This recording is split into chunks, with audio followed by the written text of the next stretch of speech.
ഇമാം മാലിക് റളിയല്ലാഹു അൻഹു നബി സല്ലല്ലാഹു അലൈഹി വസല്ലമ തങ്ങളുടെ ഹദീസ് ഏറ്റവും കൂടുതൽ ക്ലാസ് എടുത്തു കൊടുക്കുന്ന വലിയൊരു പണ്ഡിതനായിരുന്നു.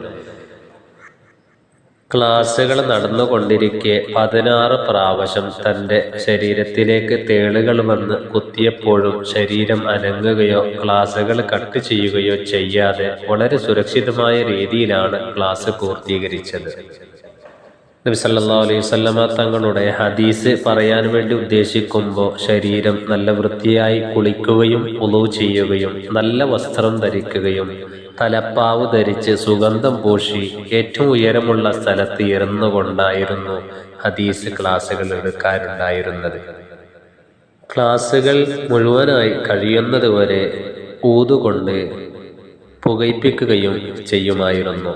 ഹദീസ് ഗ്രന്ഥങ്ങളിലെ ഏറ്റവും പ്രസിദ്ധമായ അൽ മുവത്ത എന്ന് പറയുന്ന ഗ്രന്ഥം ബഹുമാനപ്പെട്ടവരുടേതാണ്.